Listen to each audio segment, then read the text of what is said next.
The bunker smells of damp concrete and old cigarette smoke. Maps plaster every wall: France, Belgium, the Low Countries, and every single one is already out of date. Telephones ring off the hook, non-stop. Reports fly in, overlapping, contradicting each other until they just collapse into a wall of noise. Outside, on the beaches of Normandy, the Allied beachheads are expanding. But inside this bunker, German commanders are just beginning to understand why they can't stop it. The problem isn't tactical, it's strategic. It's a problem of scale. You have to get inside the mind of a German general in the 1940s. For decades, the German general staff was taught that wars were won through decisive battles. Speed, encirclement, shock. The whole concept of the Vernichtungsschlacht, the battle of annihilation, was sacred doctrine. Find the enemy's main force, smash it completely, and the war ends. This playbook had worked flawlessly before. It worked against France in 1870, it almost worked in 1914, and it worked spectacularly in Poland in 1939 and across Western Europe in 1940. So, as the war dragged on, German planners were still looking for that one single moment, that one decisive blow, that one perfect operation that would finally break the enemy's will to fight. But by 1944, the enemy they were facing wasn't the same. It no longer had a single center of gravity you could strike. It had strategic depth.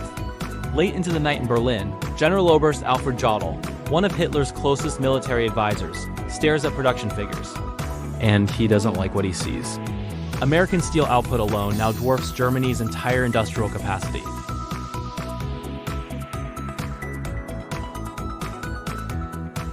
And these aren't just prototypes or experimental models. These are finished machines rolling off the assembly. Lines, bombers, fighters, transports, tanks, trucks. Thousands upon thousands of them. The numbers are terrifyingly simple. Every loss Germany inflicts on the Allies is replaced, sometimes within days. But every loss Germany suffers is permanent. This isn't a battlefield problem anymore. This is just arithmetic. And on the Eastern Front, the truth is even more brutal. In June 1944, just a few weeks after D-Day, the Red Army launches Operation Bagration. German intelligence expects a limited offensive, maybe a feint, something they can manage. What they get instead is total annihilation. 4 entire German armies are shattered. Over 300,000 casualties in just a few weeks. Entire divisions simply cease to exist. Corps' headquarters vanish from the map. The roads back to Germany are clogged with wreckage, burned-out tanks, and the exhausted remnants of retreating infantry. Soviet artillery fires in quantities the Germans can barely comprehend. Entire lines of trees just disappear under the weight of the barrages. Soviet air superiority is absolute. German troops dig in, determined to hold their ground, and are crushed right where they stand. For the commanders on the ground, it feels less like combat and more like being buried alive. This isn't the clever maneuver warfare they were trained for. This is pressure. Relentless, industrial, unstoppable pressure. German officers begin to notice something terrifying. The enemy no longer seems to react to their counterattacks. They just advance, regardless of their own losses, because the losses no longer matter to them. At a conference in late 1944, Field Marshal Erich von Manstein, once considered Germany's most brilliant operational mind, lays out the cold, hard reality. He admits Germany can still fight well, German units can still maneuver skillfully. Local counterattacks can still succeed, but each small success now costs more than it gains. A destroyed Soviet tank battalion is replaced in weeks. A destroyed American air group is replaced in days.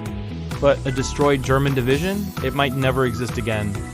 Manstein understands something few are willing to say out loud.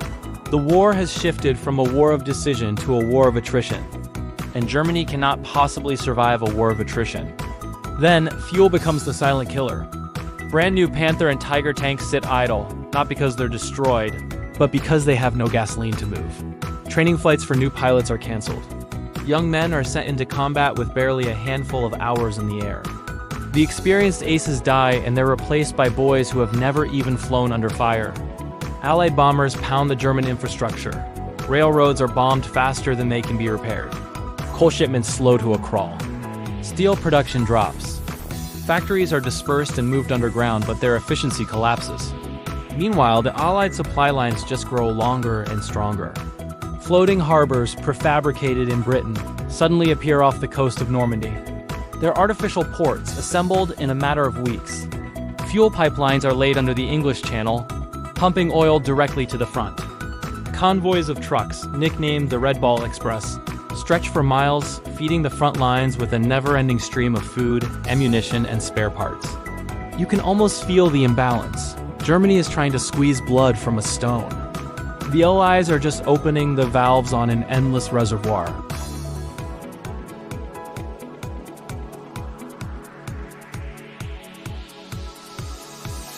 It's no longer how do we win, it's how long can we hold. How many weeks do we have left? How many months? Never years. The long term is gone. And then there's the map. Always the map. By late 1944, the arrows are pointing toward Germany from every direction. From the west, the Anglo-Americans. From the east, the Soviets. From the south, through Italy. The Balkans are collapsing. Scandinavia is vulnerable. The airspace over the Reich itself is lost. There is no single maneuver that can remove all these threats.